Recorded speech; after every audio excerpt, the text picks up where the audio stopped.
بالله من الشيطان الرجيم. بسم الله الرحمن الرحيم. قل يا عبادي الذين أسرفوا على أنفسهم لا تقنطوا من رحمة الله. صدق الله العظيم. محبت کے قابل میرے ایمانی بھائیوں، حضرت اقدس مجدد الفیصانی رحمۃ اللہ علیہ کتاب میں لکھا ہے کہ رمضان مبارک کے مہینے میں اللہ کی رحمتوں کا نزول اس کثرت کے ساتھ ہوتا ہے کہ 11 مہینے کی رحمتیں، 11 مہینے کی برکتیں ایک طرف اور رمضان مبارک کے مہینے کی رحمتوں کا ایک قطرہ ایک طرف، 11 مہینوں کی برکتوں کا، برکتیں، رحمتیں رمضان مبارک کے ایک قطرے کا مقابلہ نہیں کر سکتی۔ اللہ کی طرف سے مغفرت کا اعلان ہوتا ہے، آدمی ہمارا یہ مغفرت کا عاشرہ شروع ہو گیا، اللہ کی طرف سے اعلان کا اعلان ہے۔ علماء نے لکھا ہے کہ رمضان مبارک کی حصولیابی کا ادنا سے ادنا درجہ یہ ہے کہ آدمی رمضان کے مبارک مہینے میں اپنے آپ کی مغفرت کرائے۔ اگر رمضان مبارک کے مہینے میں اپنے آپ کی مغفرت نہ کرا سکا آدمی تو پھر گویا اس نے رمضان مبارک کو وصول نہ کیا۔ جنید بغدادی رحمۃ اللہ علیہ جا رہے ہیں، دیکھا جوانوں کا ٹولہ بیٹھا ہوا ہے، پوچھا کیا بات ہے جوانوں، زندگیاں ٹھیک نہیں تھی۔ جنید بغدادی رحمۃ اللہ علیہ نے ان جوانوں کو سمجھایا، جوانوں اللہ کے بندوں ہو، مسلمان ہو، اللہ کی نعمتوں کو استعمال کرتے ہو اور اللہ کو ناراض کرتے ہو۔ ان جوانوں نے اپنی بات کو بتا دیا، حقیقت بتائی۔ جنید بغدادی رحمۃ اللہ علیہ ایک مکان کے نیچے جا کر کے بیٹھ گئے، اوپر سے عورت نے دیکھا کوئی بابا مکان کے نیچے بیٹھے ہیں، فرمایا بابا کیا چاہتے ہو، کچھ لینا ہے؟ فرمایا بیٹا لینا نہیں ہے، کچھ دینے کے لیے آیا ہوں۔ جنید بغدادی رحمۃ اللہ علیہ اس بچی کے پاس گئے، مسلمان تھی، اور جا کر کے سمجھایا بیٹا کیا بات ہے، بیٹا کب تک اللہ کو ناراض کرو گی، بیٹا کب تک زندگی گناہوں میں گزارو گی؟ جنید بغدادی رحمۃ اللہ علیہ نے فرمایا بیٹا وضو کر، وضو کرایا، ایک کونے میں کھڑا کیا اور فرمایا بیٹا میں سجدے میں جاتا ہوں، بیٹا تو بھی سجدہ کر۔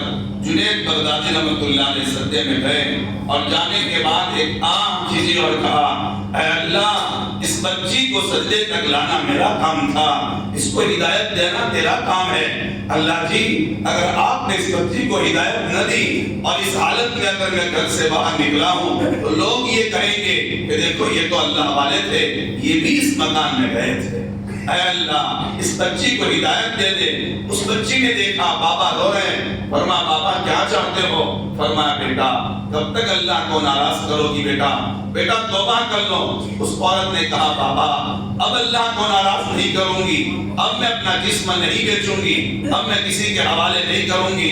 جنید بغدادی رحمۃ اللہ علیہ فرماتے ہیں دروازے سے باہر نکلا ہوں، اس بچی نے دیکھا کہ بابا گھر سے باہر نکل گئے ہیں، اس نے مصلی پر واپس آئی اور آنے کے بعد اپنے ہاتھ اٹھائے اور اللہ سے کہا اللہ جی آج تک میں نے آپ کو ناراض کیا ہے، اے اللہ میں نے آنکھوں کے ذریعے سے آپ کو ستایا، میں نے اپنا جسم بیچ کر کے تجھے ناراض کیا، اے اللہ میں نے گناہ کر کے تجھے ناراض کیا۔ اللہ جی آج میں نے اس بابا کے ہاتھ پر، تیرے اس نیک بندے کے ہاتھ پر میں نے توبہ کی ہے۔ اللہ اگر تو نے آج کے بعد مجھے زندہ رکھا، یہ نوجوان مجھے پریشان کریں گے، میری زندگی گناہوں میں استعمال ہوگی، میں منع نہیں کر سکوں گی۔ اللہ جی اے اللہ اگر میری یہ توبہ قبول ہو گئی ہو، میرے گناہ معاف ہو گئے ہو تو اسی مصلی پر لے لیں۔ اور اس بچی کا اسی مصلی پر انتقال ہو گیا۔ رمضان کا مبارک مہینہ میرے بھائیوں گناہوں سے معافی کا مہینہ ہے۔ تفسیر عزیزی میں لکھا ہے ایک باپ مرنے کے قریب ہے اور اپنی بچی کو بلا کر کے کہہ رہا ہے بیٹا تیرے باپ کے انتقال کا وقت ہے، بیٹا تیری ماں کا انتقال ہو گیا، بوڑھا باپ ہے، بیٹا تیری زندگی صحیح نہیں ہے، کہیں ایسا نہ ہو بیٹا تیرے باپ کا انتقال ہو جائے اور کل تیرا باپ، حدیث پاک میں یوں آتا ہے ماں باپ سے سوال کیا جائے گا اپنی اولاد کے بارے میں، بیٹا ایسا نہ ہو کہ تیری وجہ سے تیرے باپ کو قبر میں عذاب ہو۔ کچھ دنوں کے بعد باپ کا انتقال ہوتا ہے. ایک اللہ کے ولی نے اس باپ کو خواب میں دیکھا قبر میں عذاب ہو رہا ہے, قبر میں عذاب ہو رہا ہے. فرمایا کس بنیاد پر؟ فرمایا میرے بچی کو جا کر کے سمجھاؤ بیٹا تیری زندگی ٹھیک نہیں ہے, تو بے نمازی ہے, تو اللہ سے دور ہے بیٹا, تیری وجہ سے تیرے باپ کو قبر میں عذاب ہو رہا ہے, بیٹا زندگی سے توبہ کر لے. وہ اللہ کے ولی فرماتے ہیں کتابوں میں لکھا, تفسیر کی کتاب میں لکھا, رات کو جو منظر میں نے دیکھا تھا نیند نہ آئی, جب صبح اٹھا ہوں اور جا کر کے میں گھر پر گیا, دروازے پر دیکھا تو دروازہ بند تھا, گھر پر بچی نہیں تھی, ایک اور جگہ پر مجھے ملی, میں گیا اور جانے کے بعد میں نے کہا بیٹا تیرے باپ کو رات عجیب حالت میں دیکھ کر آیا ہوں, بیٹا بیٹا تیرا باپ قبر میں عذاب بھگت رہا ہے, بیٹا بیٹا تیری وجہ سے باپ مر رہا ہے, تیرے باپ کو عذاب ہو رہا ہے, بیٹا توبہ کر لے, بیٹا بیٹا یہ آوارہ زندگی چھوڑ دے بیٹا. اس بچی نے کہا, اس بچی نے اپنے ہاتھ میں پانی لیا اور پانی لے کر کے اس آنے والے اللہ کے ولی پر یوں مذاق کرتے ہوئے ڈالا اور یہ کہا میرے باپ کو قبر میں عذاب ہو تو ہو, میرے باپ کو قبر میں پڑھتا ہو تو ہو, میں اپنی آوارہ زندگی نہیں چھوڑوں گی, میں اپنے گناہ نہیں چھوڑوں گی, میں اسی طرح زندگی گزاروں گی. وہ اللہ کے ولی دیکھا بچی ماننے کو تیار نہیں ہے, وہ واپس آئے.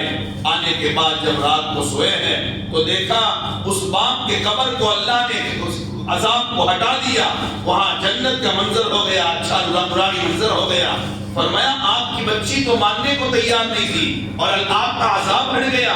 اس باپ نے کہا ہاں آپ جب میری بچی کو سمجھانے کے لیے گئے تھے, میری بچی تو ماننے کو تیار نہیں تھی, میری بچی نے مذاق کرتے ہوئے آپ پر پانی ڈالا تھا, آپ کے پاس میں ایک پرندہ بیٹھا ہوا تھا, وہ پانی کا قطرہ اس پرندے کے منہ میں چلا گیا, اس کے زبان سے دعا نکل گئی, وہ کہہ رہا تھا اے اللہ جو مجھے پانی کا قطرہ پلا دے اس کے ماں باپ کی تو مغفرت فرما دے. اس کی زبان سے وہ جملہ نکلا اور اللہ نے میری قبر میں راحت فرما دی. میرے بھائیوں کہاں بچی ماننے کو تیار نہیں ہے, اور یہاں رابعہ بصریہ رحمۃ اللہ علیہ بیٹھی ہوئی ہے. چور آیا گھر میں چوری کرنے کے لیے, دیکھا کچھ مل ہی نہیں رہا, واپس گیا, رابعہ کی نگاہ کڑی, فرمایا بھائی کیوں آنا ہوا؟ فرمایا آپا گھر میں چوری کرنے آیا تھا, گھر میں کچھ نہ ملا. فرمایا آ جاؤ واپس آ جاؤ میں دیتی ہوں. رابعہ فرماتی ہے میرے گھر میں دینے کے لیے روپیہ بھی نہیں تھا, اور میں نے کہا بھائی 2 رکعت نماز پڑھ لو, میں انتظام کرتی ہوں. وہ آدمی چور نے کہا میں یہ سمجھا ہو سکتا ہے میں نماز پڑھ لوں تو آپا اس کے بعد مجھے دے دے گی. میں نے کمرے میں نماز کی نیت باندھی. اب نماز کیا باندھی؟ رابعہ دوسرے کمرے میں مصلی پر گئی ہے اور جانے کے بعد اللہ کے سامنے ہاتھ اٹھا کر کے کہا اللہ جی آپ جانتے ہو میرے پاس دینے کے لیے روپیہ نہیں ہے. اے میرے بھائیوں رمضان کا مہینہ افطاری کے موقع پر یا رات کی تنہائیوں میں اپنی پیشانی کو رگڑنے کا ہے. زیادہ نہیں کہتا, ایک ہفتہ کھالی رمضان کے مہینے میں مسجد کے کونے میں بیٹھ کر اس اللہ سے کہہ دو اللہ جی میں نے آنکھوں کے ذریعے سے آپ کو ستایا ہے, کانوں کے ذریعے سے آپ کو ستایا ہے, پیٹ میں حرام لقمہ ڈال کر کے آپ کو ستایا ہے, ہاتھوں سے غلط چیزوں کو پکڑ کر کے آپ کو ستایا ہے. اللہ جی پکی توبہ کرتا ہوں, آج کے بعد میں آپ کو ناراض نہیں کروں گا. میرے بھائیوں دل میں اس گڑ کی مٹھاس نہ چکھو تو کہنا, گڑ میٹھا ہے, گڑ بنانے والی ذات اللہ میٹھی نہیں. اللہ سے زیادہ میٹھا کون ہے؟ اللہ سے زیادہ خوبصورت کون ہے؟ اللہ سے زیادہ پیارا کون ہے؟ رابعہ کہہ رہی ہے اللہ جی میرے پاس دینے کے لیے تو کچھ نہیں ہے, اس کو میں نے واپس بلایا ہے, اے اللہ تو اس کا دل ہی بدل دے, چوری کا ارادہ ہی ختم فرما دے, اس کو ہدایت دے دے کہ وہ سوال ہی باقی نہ رہے. رابعہ دعا کرتی ہے, آ کر کے دیکھا وہ آدمی سجدے میں رو رہا ہے. فرمایا بھائی مل گیا. فرمایا آپا آج تو اللہ نے وہ دیا ہے. فرمایا بھائی پیسے چاہیے. فرمایا آپا آج تو میرے اللہ نے وہ دیا ہے. اندر کا دل رو رہا ہے. فرمایا آپا آج کے بعد کسی گھر میں چوری نہیں کروں گا. اور یہ کہہ کر کے جب گھر سے باہر نکلا ہے رابعہ نے پھر مصلی پر اللہ سے کہا اللہ جی یہ آنے والا چور تھا, 1 گھنٹہ تیرے سامنے رویا, تو نے اس کو ہدایت دے دی, اس کا دل بدل دیا.